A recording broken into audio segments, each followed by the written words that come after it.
Greetings and welcome to this edition of Positronic hypersonic. Positronic hypersonic. Positronic hypersonic. I'm Barry P. Cook, and I'm here to talk to you about the latest episode of The Boys. It was called King of Hell. And the episode starts with Firecracker paying Homelander a visit. He can smell Soldier Boy's scent on her. She lies to him and says they were prepping for their interview earlier. Homelander then tells her he was visited by an angel and now knows he's the Messiah. He wants Firecracker to spread the word of his coming. She congratulates him and agrees to help him, but she's clearly disturbed, though not as disturbed as Homelander. Ryan, meanwhile, finally wakes up. He's in pretty rough shape, but alive. Butcher compares Ryan's journey to that of Luke Skywalker, in the process spoiling The Empire Strikes Back for him by revealing that Darth Vader is Luke's father. He tells Ryan that he's their best weapon against Homelander, but he can't die. Ryan doesn't think Butcher actually cares about him. And when Butcher gets up to get Ryan some water, Ryan takes off before Butcher gets back. Frenchie is seen comforting Huey after Annie left. Butcher drops by the lab to ask Frenchie for an update, but there's no timetable. The virus is going to take time, weeks, maybe months. Huey then suggests that they go to Fort Harmony while they wait on the latest results. They have to find the V1 before Homelander does, he says. Meanwhile, Annie goes to her dad's house. He's surprised to see her and wonders how she found him after 20 years. He introduces her to her half-brother, Mason. Soldier Boy pays Sister Sage a visit. She tells him Homelander's heading to Fort Harmony, which is where Soldier Boy was initially injected with V1. She suggests he go with Homelander because there may actually be some remaining V1 there. The boys are walking through the woods on their way to Fort Harmony, along the way finding a few dead bodies, and it seems like there could be something horrible waiting for them at the base. At the Vought podcast studio, the Deep enjoys a meal while Black Noir 2 watches him angrily. He knocks Deep's food out of his hand and confronts him about what he did in the last episode. Noir explains his recent behavior, telling Deep that he's been going method to play the part for the past few months. He tells Deep that everyone thinks Deep's powers are dumb and that Deep himself is dumb, which hurts Deep's feelings. He retorts that he's happy to be in Homelander's good graces, and Noir asks him how long he thinks that's going to last. Ashley and Father engage in freaky activity, and she reads his mind, discovering that the church is bankrupt. Before they can really argue about it, Firecracker stops by seeking their help. The boys reach Fort Harmony, and Huey is mad at Annie for leaving. He calls her a bitch, which surprises both Kimiko and Frenchie. Frenchie notices that Huey is acting off, and he's concerned that there are a lot of dead bodies everywhere and that something sinister is in the base. Still, they head inside. Annie observes her dad's new family. Mason is not excited to learn Annie is his sister. She looks at photos and questions her dad. He asks her about her mom, and she tells him that she's in hiding. Her dad tells her he's a deputy.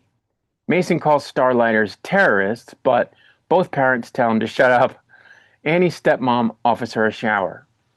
Firecracker, Ashley, Father, the Worm, and Courtney Farley begin to brainstorm on how to properly introduce Homelander as the new Messiah. Father thinks this development could help save the church. Firecracker suddenly has an idea. She says Jesus is outdated and they need to sell America as God's country and Homelander as the new American hero.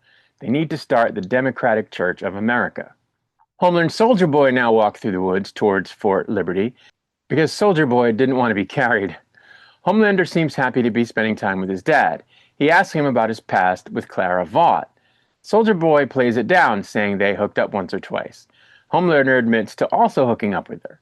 Soldier Boy asks about her whereabouts, and Homelander tells him she's dead, but says it was by suicide. Yes, she walked into those laser eyes. Soldier Boy doesn't believe it and wants to know if Homelander saw a body, but he doesn't answer. The boys begin to search Fort Liberty. They find blueprints for an underground lab and continue to investigate. Huey calls out Butcher and Mother's Milk. Kimiko starts to yell at Frenchie. Everyone is acting very aggressive. Annie gets out of the shower and talks to her dad about the Homelander sign in his yard. He tells her that every cop has them out, but assures her that he doesn't go out rounding up Starlighters. He knows about Vaught's lies, but can't say anything because anyone that's spoken out has disappeared. She wants answers about her past and whether her dad didn't want her. He takes out a shoebox and hands it to her, and it turns out it is full of pictures and news clippings of her career. It seems he's always been proud of her, and was even prouder when she quit the Seven. Finally asks him why he left, and he tells her about how her mother was so convinced that injecting Annie with the compound V was the right choice. But when her mother started telling Annie that she was the chosen one and Annie started believing it, he got uncomfortable and decided to leave because he didn't want to shatter her dreams. She tells him she needed him and he apologizes to her. He wishes he could have changed things and stood up for her. She tells him about Huey, and he tells her that the people they love aren't a weakness, they're the reason they fight. But this heartfelt moment is interrupted by Mason playing loud music, and Annie goes to talk to her brother. The boys head further down into Fort Liberty and find a couple more bodies. Frenchie realizes that all these people killed each other, and that toxoplasmosis is causing all of them to react violently with one another. He theorizes that if the V1 spilled, it could have affected the plants and created a toxic environment that is giving everyone a rage virus. He then concludes that his brain chemistry isn't affected because of all the drugs he's consumed in his life, making him effectively immune. Butcher spots Homelander and Soldier Boy approaching. He and Mother's Milk get ready to face them. They're enraged and itching for a fight. Frenchie manages to talk them down and says they have to hurry before they all kill one another. Frenchie grabs a bottle from the dead hunters and sprays them all with deer piss. He says it'll help them mask their scent from Homelander. Mother's Milk refuses because he has another idea. Annie walks into Mason's room, and he has posters of almost every female soup on his wall, though he assures her he's never had her poster up. She tells him that none of what he's heard about her is true, but he's already bought into the lies and doesn't want to hear anything. But she manages to connect with him over Dunkin' Donuts food, which apparently their father used to get her as well when she was a kid. The boys continue their search and are getting increasingly irritated. Mother's Milk finally manages to find a few broken vials in a broken case and realizes someone may have already beaten them to the punch, since it would require someone super strong to break through 80 years of rust. Frenchie finds some heroin on the ground, and Butcher realizes the only person that's strong enough, who is also a heroin addict, is Bombsight. The local sheriff drops by Annie's dad's house. Mason had called him earlier to tell him that Starlight was there. Annie's dad tries to protect her and says Mason was just making a prank call. When the sheriff pushes, Mr. January tells him that she's his daughter and that she's not a serial killer. The sheriff pulls his gun and Annie steps out and tells him to walk away. Annie's dad de-escalates the situation and tries to reason with his friend. He tells him that he loves Annie and that she's a good person. The sheriff manages to see reason and tells him that she has to be gone within the hour or he'll have to come back with live wire. Homelander and Soldier Boy enter the base, bickering with one another. They walk around and set off a hidden motion sensor that Mother's Milk planted earlier, which alerts the boys. The boys have to roll out, and Mother's Milk accidentally lets it slip that since Bombsight already took the V1, they don't have to torch the place. Huey then realizes that Butcher and Mother's Milk were always going to destroy the V1, not retrieve it to save Annie and Kimiko. They all start arguing. Frenchie tries to calm everyone down. Huey offers to kill Butcher, and they start to fight, but Kimiko saves Huey. Then all the boys start to fight while Huey tries to stop them. Huey runs away with Butcher and Mother's Milk in pursuit. Kimiko turns her anger on Frenchie. Homelander tells Soldier Boy he doesn't think he's as tough as he acts, and we get to learn a little bit more about his past and how Soldier Boy ended up being injected with the V1 in the first place. He was a rich kid that wanted to get back at his brother. They keep searching, and Homelander enters another room, but Soldier Boy stops at the door and locks Homelander inside before breaking the handle. He's still mad about being used before. We learn that it's a room full of enriched uranium that the scientists used to test whether soups could survive an atomic bomb. Homelander's skin begins to peel and his powers begin to fail. Soldier Boy wishes him luck and tells him he's going to destroy any V1 he finds. Frenchie follows the vines around the base and heads down a corner where he finds something terrifying. Butcher continues to hunt Huey, but stumbles upon Homelander in the uranium prison instead. Butcher starts taunting him and laughs at him when he realizes it was Soldier Boy that locked him in there. He tells him he knows what he did to Ryan, and Homelander calls himself a god. Butcher tells him he's going to get the virus to kill him with now, but Homelander calls his bluff and tells him he's going to kill everyone once he gets the V1. Butcher retorts that he's going to kill him before he dies. Huey is still running for Mother's Milk, but manages to get the upper hand and shoots Mother's Milk in the shoulder. Mother's Milk gets tackled by Kimiko, and Huey starts to shoot at her. She hits him, and then the three of them fight one another. Kimiko overpowers them easily, forcing Mother's Milk to run and Huey to hide. Kimiko goes after Huey first. Frenchie runs as a Soldier Boy and starts to annoy him, forcing the soup to chase after him. He leads into the room where he made his discovery earlier, and we see that there's someone fused to the wall there, attached to all the vines. Soldier Boy recognizes him as someone named Quinn, who was in the original trials with him, and who hated him for being a rich, entitled asshole. Frenchie tells him that Quinn is now nothing but hate, making all of them hateful. He tells Soldier Boy that he's the only one that can kill him, but Soldier Boy isn't interested. He wants Quinn to suffer. Frenchie keeps trying and starts to annoy Soldier Boy, which ultimately results in Soldier Boy unleashing his beam on Quinn, killing him. Shortly after Quinn dies, everyone returns to normal and the boys apologize to one another. Soldier Boy looks at Quinn's dead body and apologizes for everything he went through. We then cut to the boys driving home in silence, but Butcher turns on the radio and Mamba Number 5 comes on, which finally breaks the tension, and we see that the boys are going to be okay.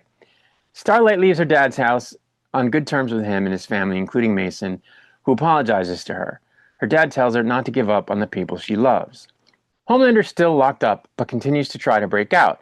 He finally manages to, and is in bad shape, but quickly starts to heal. He finds Soldier Boy and goes to confront him, only to find his dad looking a little down. Soldier Boy tells him the V1 wasn't there. He's emotional and tells Homelander to go ahead and kill him. Homelander doesn't and just leaves. Back at the base, Kimiko thanks Frenchie for saving them and apologizes for what she said in her aggressive state. She tells him she doesn't want to change him. Annie returns and reunites with Huey. They make amends, and she apologizes for leaving, but Huey tells her he's glad she wasn't there for what happened that day. Butcher and Mother's Milk also bury the hatchet. They then start to watch footage of Soldier Boy being injected with V1. The hour ends with O-Father launching the Democratic Church of America, calling it the greatest day in history. Backstage, Ashley asks Firecracker whether she still believes in Jesus, and she says that she now believes in Homelander. However, back Ashley knows she's lying. Then O-Father introduces Homelander as the prophet of the Lord. Homelander walks in and raises his arms as the people rejoice, and that's where the episode ended. So I have to say, I didn't like this episode as much as I've liked the previous few. You know, I thought that we're all affected by a mind virus thing and attacking each other cliche was a bad choice. I mean, that's been played out in countless shows and movies and whatnot, and I found it to be very derivative, so I didn't appreciate that. Although it was funny when they were explaining it, how Frenchie explains, oh, you know, the vines are all, you know, infected, and so they're putting off spores and they're making us sick. And Huey goes, oh, you mean like The Last of Us? And Frenchie goes, no, that's just The Walking Dead with zombies. So I thought it was very funny that they referenced both of those shows, because of course immediately I'm thinking this is like The Last of Us. Anyway, I didn't think that whole plot thing was valuable. I mean, you know, it was fun to see them punching each other and whatnot and throwing each other around, but I just thought it was very time-consuming and filler and wasn't going to amount to anything. So I didn't appreciate that. I mean, and the other thing is, I think the rivalry between Homelander and Soldier Boy is getting old. You know, just like, I don't know, maybe this was the confronting moment where now Homelander is going to stop trying to kiss his father's ass and, you know, go balls to the walls against him, and maybe that'll come to something, but I don't know. Another thing that was cool was when Billy explained to Homelander what I said a couple weeks ago, is that he's just a scared little boy. I thought it was great that someone finally said that to him, because that's what he is. He's a scared little boy with superpowers. And, you know, it was kind of creepy fun to see Homelander finally have the noodle slip completely away from the butter in his head, when he totally buys into this thing that he's a god. He's been behaving that way. We know he kind of thought of himself that way, but now he's totally embracing the idea that he's a god, and he's gone completely nuts. And even his most ardent supporter, Firecracker, can see it. So that was a cool moment, you know, where she kind of goes, what the fuck are you talking about? And you see him like completely lose his mind. So I enjoyed that part. But, you know, the rest of the episode wasn't so great. I mean, yeah, it's nice that Annie got a nice moment with her family, and so that was cool, but I don't know, they could have done that any time over these past, you know, 4 seasons, and they're going to spend time on it in the final season when there are only 8 episodes, and we're already on the 4th. I don't know, I thought it was a bad choice. So yeah, I really didn't think too much of this episode. I thought it was more of a filler episode, and I'm hoping that you know it's better next week. But that's really all there is to say. So for now, I'm going to get out of here. I'll be back with another video soon. Until I return, I wish you peace and long life.